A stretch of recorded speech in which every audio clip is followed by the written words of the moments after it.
launch into the game sound. And here we go. Let's get hyped, everyone. Let's get excited and let's see what sort of a game we can expect. So welcome, everyone. Welcome, welcome, welcome to this to the first game in the best of 5 series. We're in group 1, but we are in round 2 now. Finally, the first sets of round 2 games that I'm going to be fortunate enough to be able to cast. And here we are, we have SacredEmu and GrandNagus battling it out in Division B. So without further ado, let's introduce one of those players now. Down to the south of the map, playing in the blue trunks, we have GrandNagus, and he has randomed the Persian civilization today. His opponent coming in from New Zealand all the way across the Tasman from his Australian counterpart is the one, the only SacredEmu, playing in the red trunks, and obviously he is also playing as the Persians here as well, based on the fact, of course, that the settings for this first game is pardon me, team random and a blind random map. Now, the blind random map that has been generated for these two guys today is Oasis, and I believe this is the second Oasis map that has actually been played in these group stages for both of the divisions. I believe it was Mufasa and Byzantine that played a very long, a very drawn out Teuton War on Oasis yesterday. Oh, well, we casted it, or I casted it last night, but they played a few days ago. Now, what are we going to expect to see? Well, let's have a look at their maps, as that could give us some sort of an indication. So, SacredEmu, what's his map looking like? Well, he has his main gold toward the back of his base, and he has scouted that out just now as well. We can see stone towards the back of his base as well. There's a stone pile out toward the western flank. Where are his other golds? Well, they are out here toward the right-hand side of his base, and he should be able to secure those golds as well, obviously.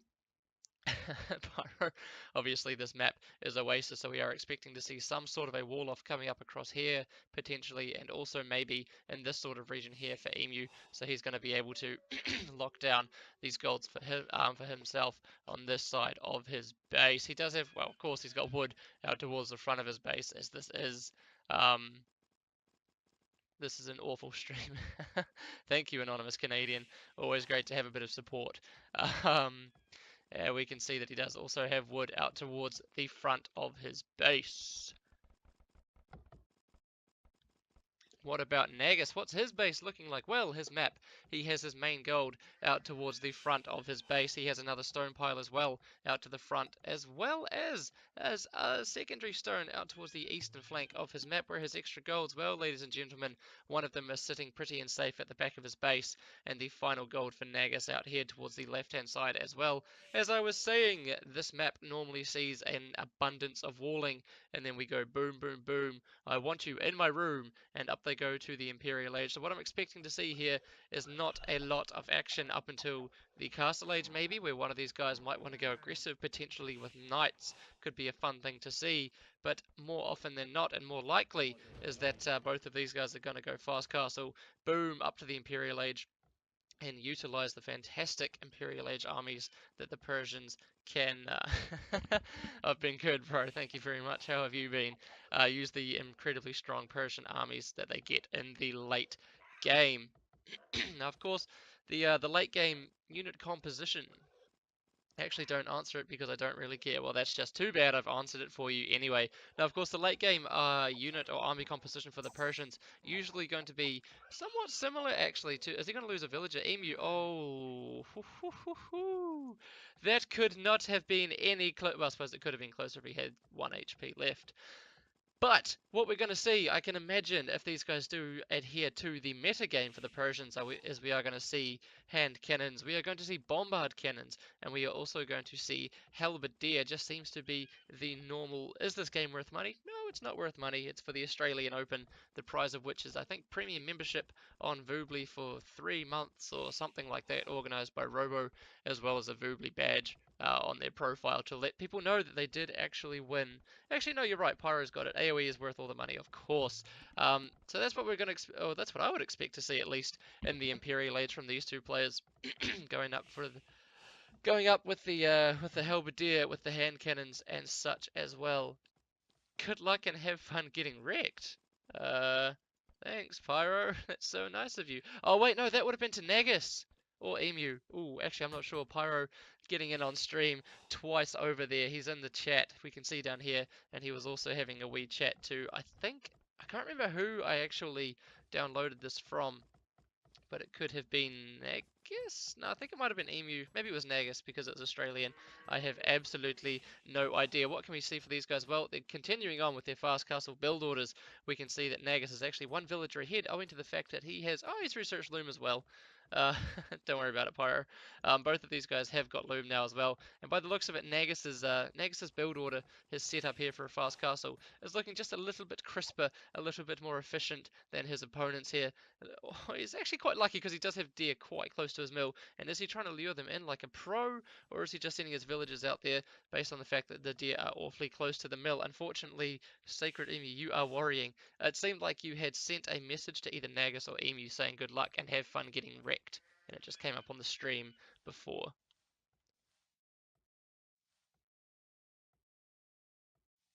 So that's what that was all about, and now you don't have to worry anymore. So here we go. He is still just trying to find any sort of thing that we can talk about. Let's talk about the relic positions. What have we got? Well, we have a relic out here for Nagus. He's also got one sitting a little bit closer. Oh, you said it to Nagus. Okay, cool. Sweet as. That's what you like to hear. So we have two relics that are pretty close to Nagus's base. We also have another relic. Oh, I suppose this is a little bit closer to Nagus as well. And these two relics out here, I can only imagine that they are going. Still worried, fair enough. I can only imagine that these two relics here are going to be gobbled up by Sacred Emu, at least if they do decide to go for the relics. Anyway, Emu having sent some villagers out to start taking his deer as well. Obviously, that's going to help his economy out quite a bit, as his opponent Nagus, while he has oversaturated the crap out of his berries, did manage to lure in or at least take a couple of deer for himself. Nagus up, or he's on 25 population, able to click up to the feudal age, and I imagine he's going to be going, there we go, up on 26 pop, and he'll be going for a 27 plus 2 fast castle build order, whereas Emu is still pissing around trying to take this ball, and he's going to lose a villager, or is he going to get out of town? Oh, Nagus is helping him out. Oh, Nagus is laming! Nagus, lamer boy! That is so, so rude. I'm not happy about that. Nagus, what a terrible, terrible sportsman he is. But although, to be fair, it's a tournament game. There is money on the line. Well, there's no money on the line, but there's bragging rights on the line, and I can understand why he decided to go ahead and pick that villager off. What I can't understand is why he didn't GrandNagus, exactly why he didn't go ahead and pick off this villager one swipe with his all trusty, all powerful scout cavalry, and that villager is going to die. Not Nagus, sorry, Emu, also up to the castle age now as well, having clicked up on 23 villagers. It was 24 before until Nagus came along and sniped one out. And Emu, I fear for Emu. He has no farms up around his town centre. We're on his point of view now. He has 22 food, he has 700 wood, and he's only got a few deer and one boar left. I fear that he's not going to have the resources to be able to click up to the castle age, and he has gone a little bit anti-meta on us here, ladies and gentlemen, and he has sent only one villager out to gold in his fast castle build, whereas Nagus has sent a more conventional two, but normally we do see three. He's got a good number of farms up, and with the deer to have supplemented his food economy in the early dark age, we should be able to see that. We should be able to see Nagus clicking up to the castle age in a very, very nice time indeed. Lacking a little bit of wood, 2 wood away to throw up that blacksmith. Is he going to be able to throw the blacksmith up? Well, yes, he can do it now. And it looks like he could be sending some villagers. No, they were just deer gathering villagers. Where's his blacksmith? Out over here to the right-hand side of his economy. And now he is going to be in a nice spot to be able to click up to the castle age, actually, in a really, really nice time. Really efficient dark age and really good build. Good solid build from GrandNagus here. Why would you do this to us, Maddie? Well, I said that I was going to cast all the games in the Australian Open, and cast all the games in the Australian Open. I shall, and we can see Nagus finally, blacksmith up, and up to the castle age. Up, up, up, up to the castle age. Come on, Nagus, click up, there we go. Up to the, why'd you do this to yourself? Up to the castle age goes Nagus. I didn't actually see these games, but I do know that they do drag on for quite a while, and I can already feel my throat going, because I had to give a few presentations today at work. I'm fearing for myself. I'm fearing for the ability, or for the possibility, that I can actually get through this set of games. Now, Emu, our player from New Zealand here, walling up like a little bit of a girl, but he is going to keep himself nice and safe. And fortunately for him, he hasn't actually walled out too many uh, too much of his resources here. Blacksmith and market being thrown up for him, and he still does not quite have the resources to be able to click up to the castle age, but he should at least be able to get there. He should at least be able to get there. And a reasonable amount of time. He's getting close. He can buy and sell, sell some wood, buy some food, and get himself up to the castle age that way. Sending more villagers out to gold as well. So again, he should be able to buy himself up. But Nagus is going to be in the castle age extremely quickly, and we can see a stable being thrown down for him now too on the left-hand side of his base with scale barding armor coming in for +1 defense on his eminent knights. Maybe SacredEmu has turned his map hacks on. Maybe he is stream cheating because he is throwing up a barracks right now as well. And potentially, and a little bit of fear is Emu as he is a little bit delayed to the castle age here. Maybe he thinks, hey, maybe some pikes would put me in a pretty good spot such that I can get some defenses going. Of course, he does have palisade walls up, sure, but palisade walls, they do get taken down very, very quickly and very easily by knights. Or the knights that can come out in the castle age. Now let's have a look at Nagus. What's he doing? Is he coming out with any knights? Well, yes, he is. And he's sending them directly into the wood line of his opponent. Has he actually scouted these walls? Well, no, he has not. Nagus does not know that these walls are up, and this could be a bit of a detrimental realization for him. And now he sees, hey, there's walls. Oh, that actually kind of sucks for me because I've just queued up 2 knights. I'm sending them out across the map. And if my opponent Emu has walled up on the right-hand side, maybe he has also walled up on the left, and indeed Emu has. He's going to be nice and safe as he gets himself up to the castle age, a little bit delayed behind his opponent Nagus, who back at home has not decided to throw down. Oh, there it is. He's thrown down an extra town centre up here toward the front of his base while those knights start heading out across the map. Meanwhile, to see what damage he can do to his opponent. The answer to that question for the time being is absolutely none.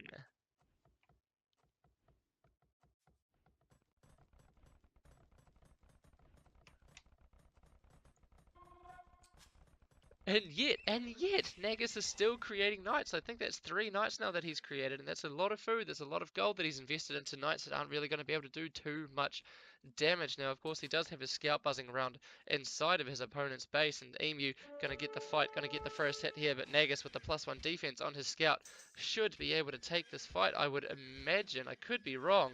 Oh my goodness, is Emu going to get first blood? No, unfortunately, he is not. I suppose it's not first blood, seeing as though Nagus has already picked off a villager from Emu here. But Emu, up into the castle age he goes, and can we see an extra town centre being thrown up for him? I can only hope that the answer is yes. And the answer actually is no, because he doesn't have the resources to be able to do so. He does throw a house up behind the palisade walls here that are being brutally attacked by these knights. And like I said, knights can get through palisade walls only too easily. So for the time being, Emu is going to be in a good spot to keep himself nice and safe, at least for the time being. What I would like to see, though, is I'd like to see him go up on an extra town centre, seeing as though his opponent has Nagus up on 3, or is he still on 2? He's only on 2 town centres. Instead, for Emu, he decides, hey, this barracks was a really, really good idea. Let's put it to good use. Let's get out some pikemen and start scaring my opponent's knights away from the front of my base. And Emu showing us how you have to wall up, showing us how you should wall up in this game of Oasis. And I really like the aggression from Nagus here, but unfortunately it's really not paying off for him at the moment. Emu finally throwing up an extra town centre at the back of his base. And are these knights in? No, the knights are still not in yet. Here we go. Is that actually behind the wall that's falling? I don't know. I think it is because the knights can't actually get in, but I couldn't really tell because of the hill.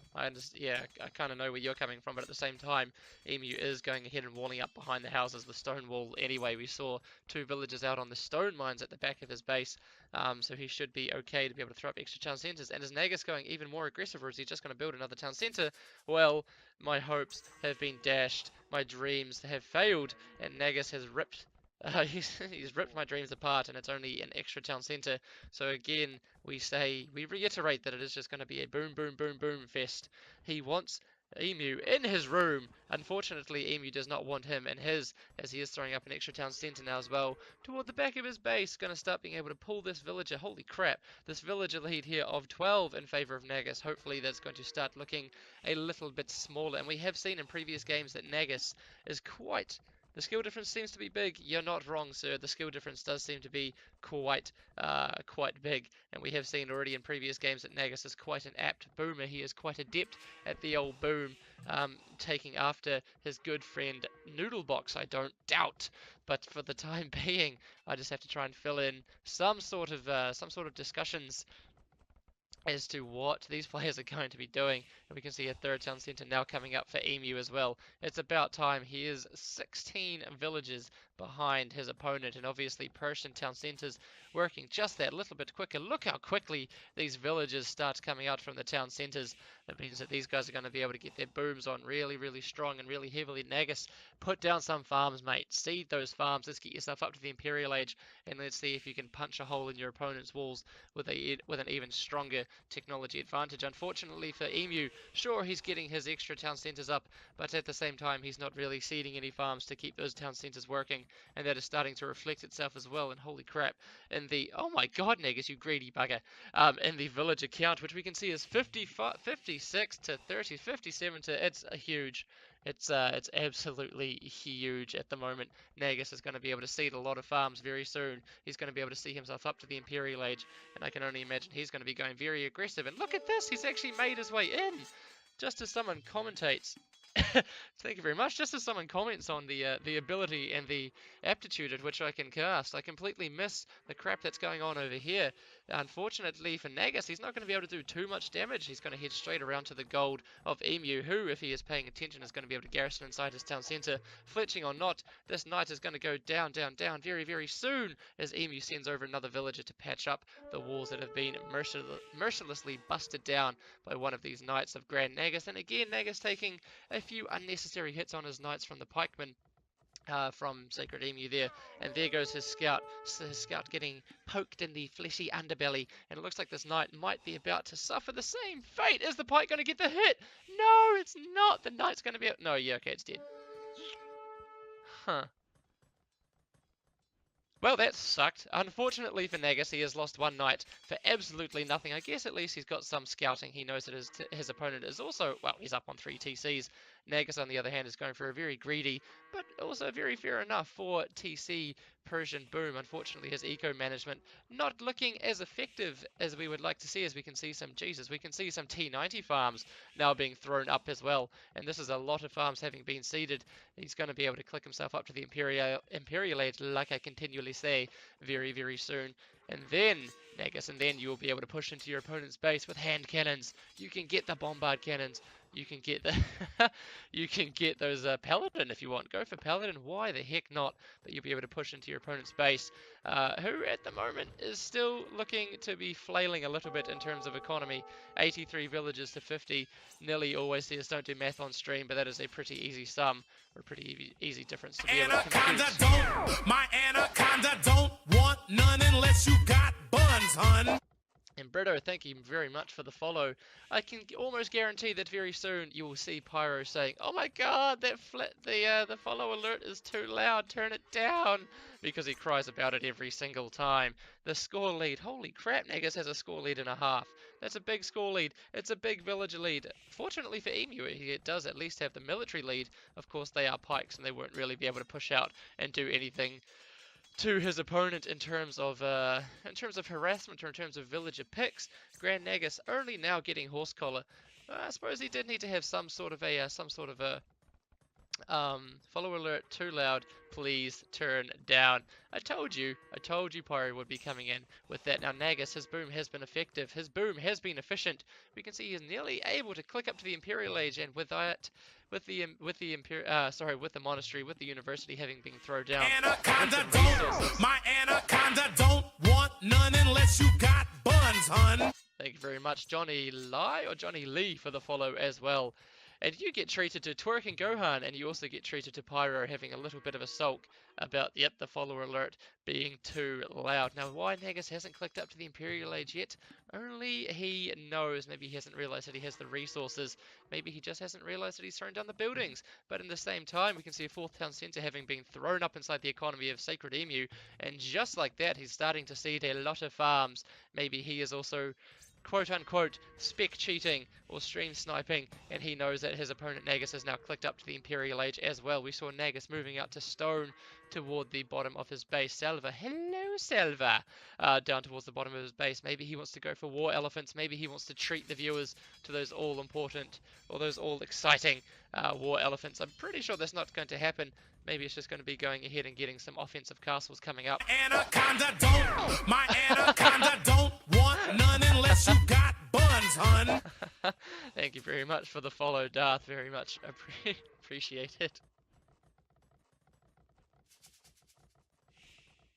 But again, Nagus isn't really giving us too much of an indication as to what he wants to do. He hasn't gone forward with any siege. Well, I suppose he's in with these knights now, which is nice for him.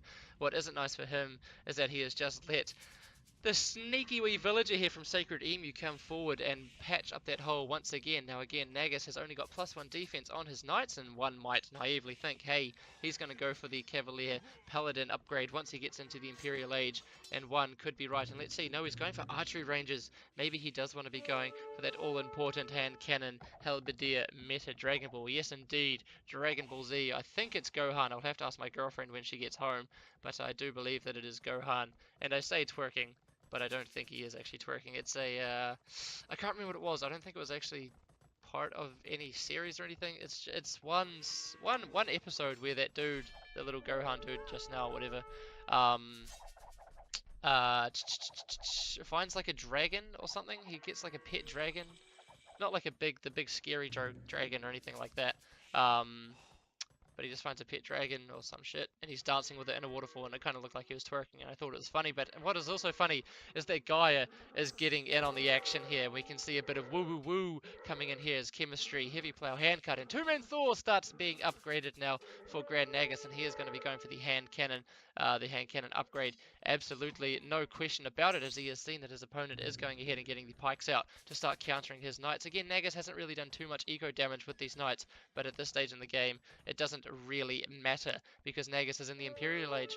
Nagus has the villager lead, and we can see a university and a monastery now being thrown down for Emu as well. The Imperial Age upgrade has been researched for Nagus, and he's thinking, holy crap, I need to get up to the Imperial Age too, or I'm just going to be left behind and left in the dust. Unfortunately for him, his economy is looking a lot weaker than his opponents, but in saying that, he does have the resources, and up he goes to the Imperial Age as well. Unfortunately, like I was saying, he is quite far behind as he throws up a stable, 2 stables, 3 stables even. Can this man get any greedier? Well, the answer is probably yes, as I can only imagine he'll be throwing up more stables as well. Of course, Nagus, all he has to do is switch into halberdier, meaning that he has gone for the typical halberdier hand cannon, bombard cannon, meta Imperial Age army for the Persians. As we can see, siege workshops now coming up out on the front, or yeah, sort of the right-hand side of the base of the map rather for Nagus. And if we were in any doubt that a SacredEmu is wanting to go for the Paladin, potentially Paladin and Halberdier route here, we can be left in no more doubt as he gets scale barding armor and bloodlines researchers coming in as well. Bombard cannons, hand cannons coming out. All Nagus needs now some barracks to complete my prediction and prove that I actually sometimes know what I am talking about. He does have a monastery up, of course, and he hasn't actually gone and gotten the relics. Going to be a little bit unfortunate for him. The longer this game goes, the more important gold is going to be for Nagus, as he is fielding quite a heavily gold-intensive army here. Anyway, we can see padded archer armor coming in for the +1 defense on these on these hand cannons of his. I would also recommend watching Dragon Ball Z Abridged because it is fucking funny. I love Dragon Ball Z Abridged. Anyway, 146 population, 148 population for our Australian player GrandNagus. 97 population, unfortunately, for our New Zealand player SacredEmu, and GrandNagus now thinking, right, the time is right, let's start pushing in. SacredEmu walling up behind his defenses on this right-hand side of his base, but that doesn't really matter. These bombard cannons are going to be able to absolutely shred through any walls.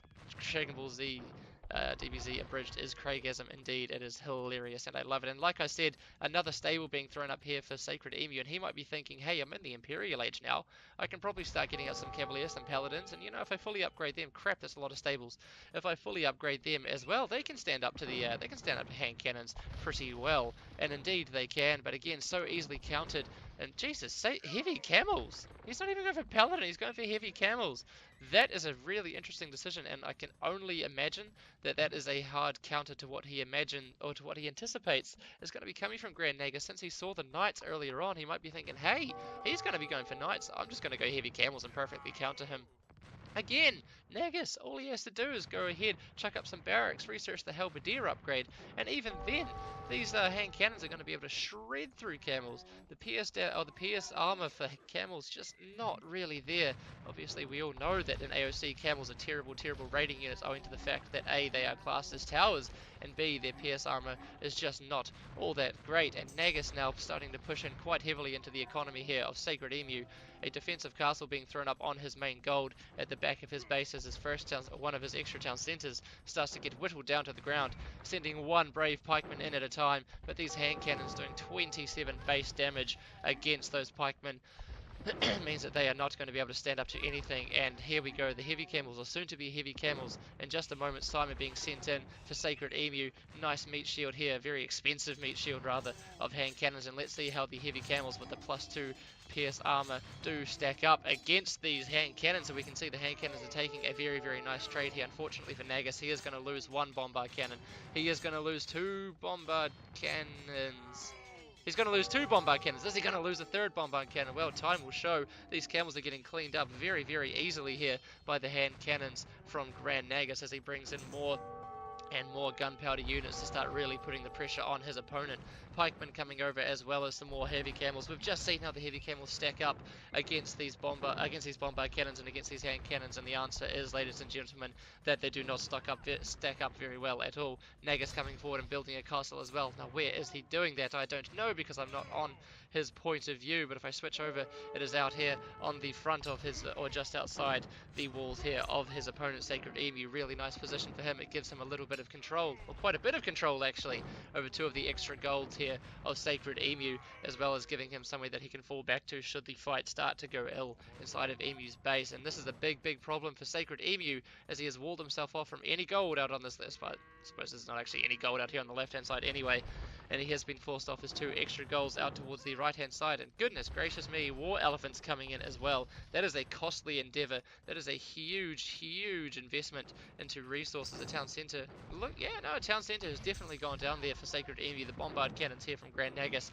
doing their work, and sure, war elephants are tanky bastards, but they are not going to be able to stand up to this many hand cannons firing at them. Well, I suppose maybe the third one is going to make all the difference. Light cavalry upgrade also having been researched now for SacredEmu, as he recognizes that he might not be able to hold this position in his base for too much longer, and starts to evacuate his villagers out onto the left-hand side of the map, going for a little bit of an excursion. The villagers here from SacredEmu. Unfortunately, he's not going to find any minerals out on this side of the map unless he starts to protrude into his opponent's base, and I don't think that is going to be very effective at all. It's going to be about as effective as sending light cavalry with only chain barding armor having been done one unit at a time into this massive hand cannons that we are seeing from GrandNagus as he comes forward with another more aggressively placed castle this time, and it's really starting to look like GG is going to be imminent for our red player from New Zealand here. SacredEmu, as his defensive castle gets taken down, gets whittled away by these 3, 4, 5, however many bombard cannons. Let's do the math. I think that's 7. I think I can count well enough. This castle, these town centers, this whole base here from SacredEmu is going to be completely gutted, and we can see the mass expedition, the mass exodus of the Jesus Christ, of all of the villagers from SacredEmu here, making their way downtown, making their way to another area of the map, and he's going to build another town centre down here to the western corner of the map. He could try and reboom himself back into it, and I can only imagine that, holy crap, that's quite a few town centres being thrown up for SacredEmu. 5 town centres being thrown up for SacredEmu to replace the ones that he has just lost, or is currently losing inside. Yeah. No, I know it's GG, Brito, but you can't be biased as a caster. You have to try and you have to try and entertain the possibility of a comeback. So Emu going ahead and building extra town centers, trying to potentially boom his way back into the game here. We can see that he was taking into the light cavalry and hussar sort of unit composite or unit choice back at home. Maybe he wants to be able to do that a little bit more as well. And a castle, is that two castles? A castle and a town center, just a bit of a BM town center, but I suppose Nagus is thinking, hey, while I'm here, I may as well start feeding off of these farms of Sacred Emu. The stable's starting to get whittled away and taken down inside of Emu's base, as he has started to provide a new life and oh my god, has started to provide a new life for his opponent, for his villagers, for his economy down here to the western side of the map. The only thing is that eventually Nagus is going to start pushing down into that area, and Emu then will have absolutely nowhere to go, as he will have to start protruding into Nagus's base, who I can only assume will put a stop to that funny business pretty much straight away. But for the time being, Nagus is just point farming. Nagus is just going ahead and taking down everything that SacredEmu once held dear and true to his heart. The university, nah, forget about it. That is on fire. That university is definitely going down. There's one big bully bombard cannon. And Nagus, oh my god, Nagus is even building a dock. Well, I suppose his economy is not looking big enough at the moment, with 144 villages and a good number of farms having been seeded as well. He wants to be able to get out some fishing ships. He wants to be able to get out some, yep, fishing ships. Fishing ships it is. Matty, I would love it if you casted some Escape Gaming tourney in the future. Why? Is that because I know nothing about any of the new civilizations and I'm just going to be sitting there going, what the fuck is this? What the hell? Why are they not making these? Why are the Vikings not making fire galleys in the feudal age? Why are they not doing it all? Is that why you want to see it? I just can't stop listening to the smooth Kiwi accent. Oh, okay. Maybe we could get Pyro in on it too, because he has a lovely voice. Very calming, very smooth, melodious voice. And we can even see some war elephants coming out here from the from our blue Persian player, Nagus, as well. In my opinion, he should be recognizing that, hey, there is absolutely nothing... There's absolutely nothing left inside what used to be SacredEmu's base. Maybe he's vacated to another area of the map. Maybe I should start moving down here. And I mean, he would be completely correct as well, especially since Emu does actually I suppose Emu is being nice to he's being a nice dictator, he's being a nice leader. He's thinking, you know what, these villagers here, they've been mining gold all day in the hot sun, let's give them a bit of a break, let's just have them chill in the edge of the map here, let's not make them farm. Okay, now he's thinking, you know what, fuck that, we've got some sheep here, we found some sheep, we are Kiwis, we know what we have to do with sheep. We have to either A, shag them, or we have to B, eat them. And for the time being, it looks like he's not doing either of those things, and he's just going to leave those sheep alone as well. Is he planning to lure those elephants? I'm not sure, but I know that you can... Wait, no, there are elephants in the African kingdoms, I'm pretty sure, that you can lure instead of boar. And here we go, Nagus throwing up a stable out toward the left-hand side of his economy. Has he scouted it, or has he clicked that Emu is here? Well, he can see some... No, ignore the farms. He can see a lot of chopped trees, though. And now with the shag them. Right. Then eat them. Fuck. With the stables having been thrown up, a little bit more line of sight has been produced, or has been provided to GrandNagus, and now he can see that there is a huge booming Persian economy out here to the left-hand side of his base. Is he bringing his army down? Well, yes he is. His huge gunpowder army is now moving in from the northern flank of SacredEmu's base, chain barding armor, bloodlines, and cavalier coming in for Nagus as well, sitting on an absolute crap ton of resources. Who needs relics when you can just go in and start whittling away at your opponent's economy and take all his golds? Not Nagus is the answer to that question. Cavalier and bloodlines coming in, more stables being thrown down, and it's going to be a double-pronged attack directly into the heart of this newly founded, or recently founded economy here from SacredEmu, who is now throwing up stables towards the bottom of his base. Gaia even wants him to cut this shit out as a T90 woo woo woo gets involved in the action. Unfortunately, this villager is going to bludgeon the crap out of that wolf, and that wolf is going to be lying dead, wondering where it all went wrong. He is a predator. He should be able to take down the villagers, and he has just been taken down by a villager with a very, very pointy knife. Unfortunately for him, we can see Nagus now also starting to mobilize his army towards the northern area of the map, whilst starting to create, I can only imagine, some cavalier from these stables down here with a paladin upgrade, because why the hell not? Does Matty ever take a pause? The answer to that is no way, Jose. Plate barding armor also coming in for him now as well. And now will we see finally what looks to be the final delivering blow to the economy here from SacredEmu? And I can only imagine the answer to that question is maybe. Here we go. I'll take a pause now. Pause incoming in 3, 2, 1. And there we go, there's your pause. That's about all you're going to get from me. There's just so much to commentate on. It's so exciting. See, Emu selling a little bit of wood. Well, he's selling quite a bit of wood because he recognizes, hey, if I've got these stables up, I might need to get some camels out maybe because they are quite nice counters to Cavalier, which I can now see my opponent is doing. And we can see some camels coming out as well as some light cavalry. Now, is it going to be enough? Well, the answer is absolutely not. There is no way in hell that a couple of camels are going to be enough once the well, here we go. I was going to say once the gunpowder army here from GrandNagus starts pushing in from the north, these TCs, these lovely, beautifully built TCs that SacredEmu has only just erected, are going to go down in a matter of moments to the multitude of bombard cannons firing upon them as the Cavaliers start getting apparently stuck and behind all these houses. These Cavalier are not getting into the economy here of SacredEmu, they are just getting stuck in between these houses. And now the war elephants, the game changers, are starting to come in here as well. Matty drinks coffee brewed with Red Bull before casting. I don't drink coffee and I do not drink Red Bull. I've never tried either of those. That's a lie, I've tried coffee once and I didn't really like it. I'm just always full of energy. We can see now that while SacredEmu did have a couple, or like 5 or 6 town centers, he is now back down to 3. We don't really have to look too much at the, oh my god, Emu, what the hell are you doing? Okay, so when I was saying, while I was saying before that Emu didn't really have anywhere to run, turns out I was wrong. It turns out running directly into the economy of your opponent is a perfectly safe and perfectly viable option or strategy. As we can see, 3 villages have made it through the economy here. I wonder then what Maddie drinks. Just water. Just water. Um, these 3 villages here from SacredEmu are now moving down to the south of the map. Gaia has his second chance. There is a wolf here. It looks like he's going to start pouncing. He's going to use his predatorial nature. And can we see a few T90 woo-woo-woos in the chat? Let's make our favorite caster T90 proud as we... Oh my god! Emu even getting in on the action with his villagers being able to come in here. And they're probably actually going to take down these bombard cannons as well. Obviously, bombard cannons having not a heck of a lot of melee melee armor. Only one hand cannon firing in from the back here as well.